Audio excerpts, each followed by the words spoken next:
Assalamualaikum warahmatullahi wabarakatuh. Izin memperkenalkan diri, Taruna Madya Politeknik Imigrasi.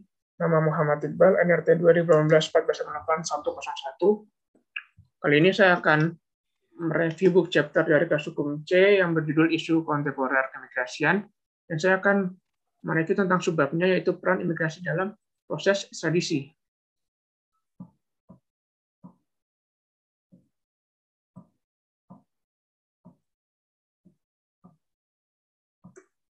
Dalam subbab ini ditulis oleh rekan saya bernama Muhammad Ryan Abdullah. Kali ini saya akan mereview tentang pendahuluannya terlebih dahulu. Di era globalisasi saat ini yang disertai dengan kemajuan teknologi seperti sekarang, ini memudahkan kita untuk berpergian ke berbagai tempat, bahkan dalam cakupan lebih luas seperti berpergian ke banyak negara. Hal demikianlah mengakibatkan hubungan antar manusia suatu negara dengan manusia lain di negara lain semakin dekat, saling bergantung satu sama lain dan menciptakan dunia yang tanpa batas, sehingga mengakibatkan bentuk kejahatan yang melewati batas-batas negara atau yang dikenal sebagai transnational organized crime. Karena bersifat terlarang dan melewati batas-batas negara, hal tersebut mengesampingkan perbatasan negara dan segala bentuk kedaulatan. Dengan begitu, transnational organized crime tidak lagi mempertimbangkan batas jurisdiksi atau kedaulatan pada suatu negara, tetapi lebih manifestasikan suatu keuntungan yang besar terhadap pelaku. Hal itu dapat bertransformasi ke arah yang lebih ekstrim dengan menjadi ancaman bagi negara atau bahkan juga bisa menjadi musuh bagi negara. Karena hal tersebut, kebanyakan para pelaku kejahatan memutar otaknya untuk melarikan diri dari jeratan hukum yang paling sering atau biasa dilakukan adalah dengan cara melarikan diri ke berbagai negara. Sebenarnya negara memiliki jurisdiksi untuk menghukum para pelaku kejahatan yang berada di wilayah negara tersebut. Tetapi hal tersebut seringkali tidak dapat dilakukan karena pelaku pelanggar kejahatan telah bertolak ke wilayah jurisdiksi negara lain. Dalam hal ini, sebuah negara tidak bisa melakukan tindakan yang bersifat kedaulatan dalam wilayah negara lain. Untuk mengatasi hal tersebut diperlukan adanya kerjasama antar negara untuk mengejar pelaku kejahatan hingga dapat dihukum sesuai ketentuan antara lain melalui perjanjian ekstradisi, sehingga dengan adanya perjanjian ekstradisi antara kedua belah pihak, maka para penjahat tidak bisa lepas dari jerat hukum akibat melarikan diri ke negara lain. Oke, dari pembahasan kali ini atau penulisan pembahasan kali ini sudah berdasarkan fakta dan fakta dan bukti yang ada atau yang telah berlaku. Itu terdapat pada paragraf pertama dari yang dimana di era globalisasi saat ini yang sekali dengan kemajuan teknologi seperti sekarang ini memudahkan kita untuk berpergian ke berbagai negara. Itu benar. Dan bahkan dalam cakupan lebih luas seperti berpergian ke banyak negara. Hal demikianlah mengakibatkan hubungan antar manusia satu dengan manusia yang lain di negara lain semakin dekat, saling bergantung satu sama lain, menciptakan dunia yang tanpa batas, sehingga mengakibatkan bentuk kejahatan yang melewati batas negara atau yang dikenal sebagai transorganized crime karena bersifat terlarang dan melewati batas negara. Hal tersebut mengesampingkan perbatasan negara dan segala bentuk kedaulatan. Dan begitu, transnational organized crime tidak lagi mempertimbangkan batas jurisdiksi atau kedaulatan pada suatu negara, akan tetapi ini mempertimbangkan suatu kewenangan yang besar terhadap pelaku.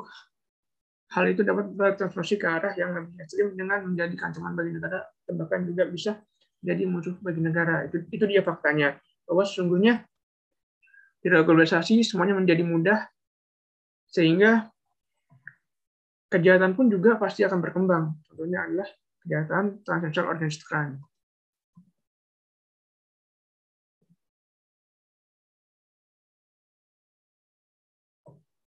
Lalu dalam penulisan ini terdapat kerangka teori. Dalam kerangka teori tersebut terdapat asas res prioritas. Itu merupakan berbagai upaya yang dilaksanakan suatu negara kepada negara lain dapat bersifat negatif maupun bersifat positif mendapatkan balasan setimpal. Lalu ada teori nasional aktif, di mana asas nasional aktif tersebut merupakan kaidah yang berlaku apabila warga negara Indonesia melakukan kegiatan yang membahayakan bahkan telah terbukti melakukan tindak kejahatan di luar wilayah Indonesia. Lalu terdapat berbagai pengertian ekstradisi. Ada yang dalam pengertiannya diambil dari rancangan penelitian Harvard tentang ekstradisi pasal 1 huruf A. Ada pula dari menurut Oppenheim, ada dari Menurut Starke,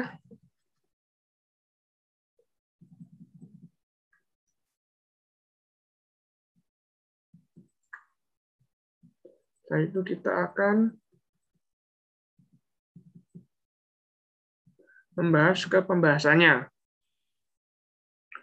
Apabila antara kedua negara tersebut belum adanya perjanjian ekstradisi, maka yang dapat dicapai dengan menyerahkan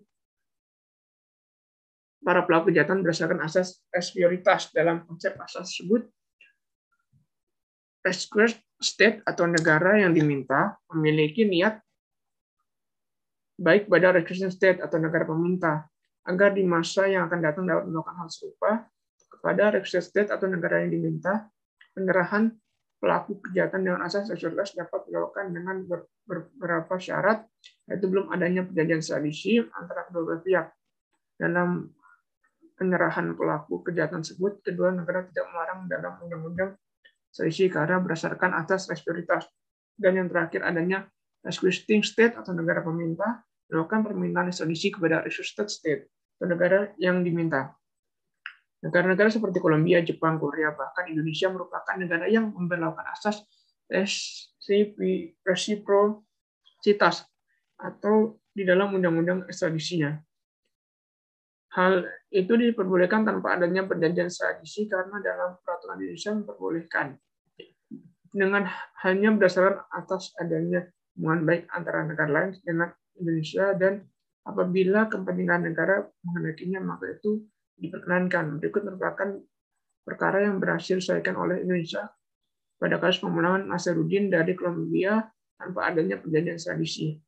Dia merupakan mantan anggota Partai Demokrat dan pernah menjabat sebagai bendahara partai tersebut yang terlibat kasus suap pembangunan Wisma Atlet SEA Games di Palembang. Nasaruddin pergi ke beberapa negara untuk melarikan diri dari kasusnya sebelum diperiksa. Tercatat ke beberapa negara di Asia dan sampai akhirnya diketahui berada di Kolombia. Karena sedang di negara lain, KPK melakukan kerjasama dengan Interpol untuk menangani kasus tersebut. Setelah itu, pihak NCB Interpol Indonesia meneruskan ke Interpol untuk mengeluarkan red notice kepada Nasaruddin dengan nomor paspor A3928/7/2011 di tanggal 4 Juli 2011, dan otomatis Nasaruddin menjadi buronan internasional. Pihak kepolisian dari Kolombia menyatakan kesanggupannya untuk menyerahkannya kepada pihak Indonesia, namun tanpa proses ekstradisi karena dasar penangkapan terdakwa oleh pihak Kolombia adalah atas tuduhan untuk pidana besar pada red notice yang diberikan oleh Interpol, sehingga pihak Kolombia melakukan proses pemeriksaan secara paksa atau dalam keimigrasian biasa disebut pendeportasian, yang merupakan hasil kerjasama dengan pihak Interpol.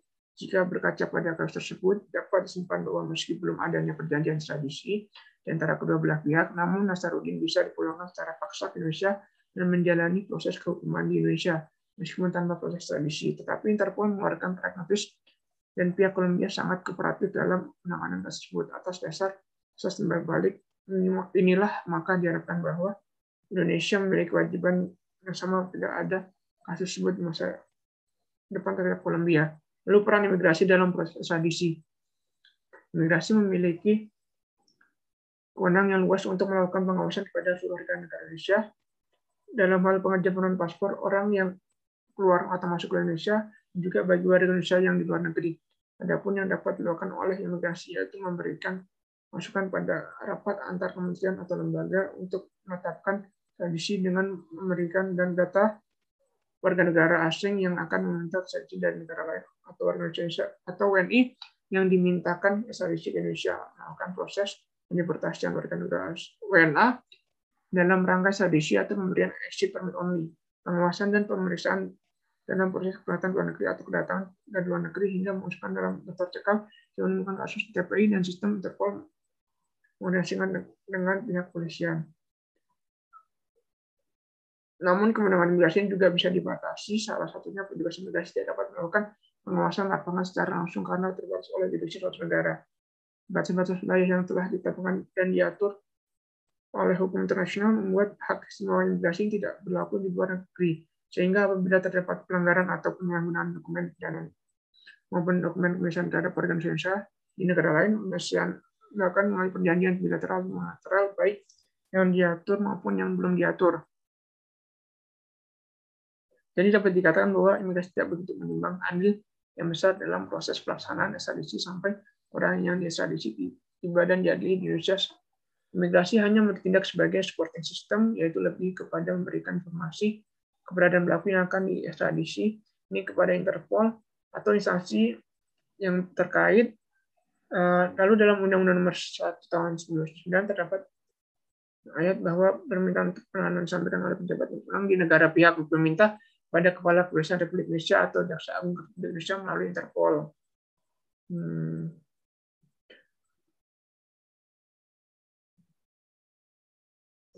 Oke. Lalu untuk di pembahasan ini,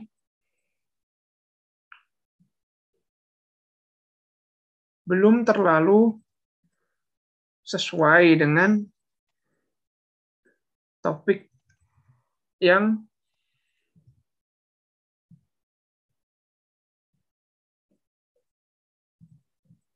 berlaku. Yang dimana di awal pembahasan itu tidak dijelaskan atau lebih menjerumus kepada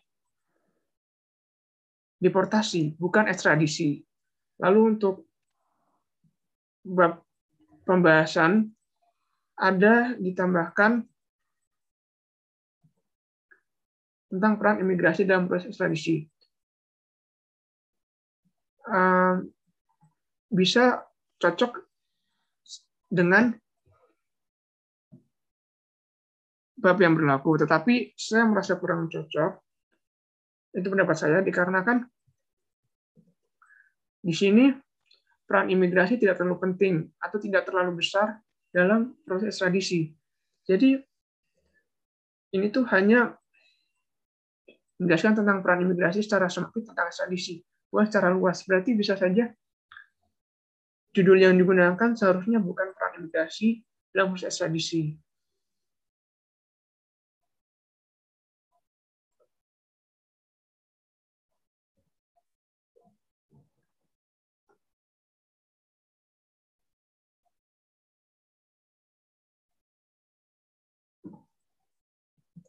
Lalu dalam pembahasan ini juga pun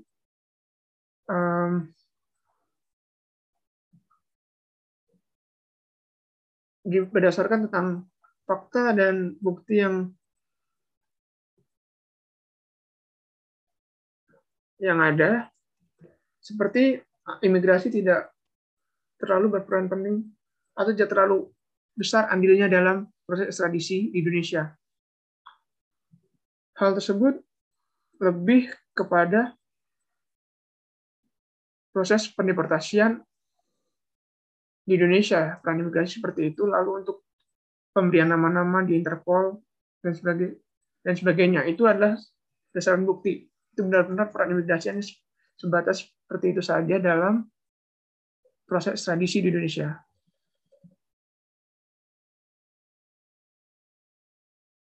Lalu kita bahas tentang referensinya. Menurut saya sudah cukup baik. Sudah ditulis berdasarkan ketentuan penulisan daftar pustaka yang berlaku.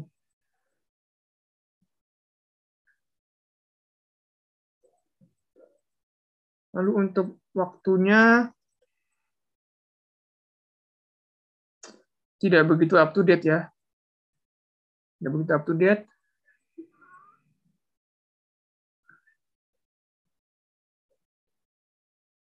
Dari daftar pustaka yang diambil, rata-rata di bawah 2015 tahunnya. Setelah itu, untuk penggunaan footnote, menurut saya sudah lumayan bagus, atau sangat bagus, dikarenakan setiap halaman terdapat footnote. Hampir semua halaman terdapat footnote. Lalu untuk daftar pustaka kan seperti yang saya sampaikan tadi bahwa sudah sistematis dikarenakan telah disusun berdasarkan ketentuan yang berlaku. Tulisannya telah ditulis dengan cara yang benar, sesuai ketentuan yang berlaku. Sekian yang dapat saya sampaikan. Apabila ada salah kata, saya mohon maaf. Wassalamualaikum warahmatullahi wabarakatuh.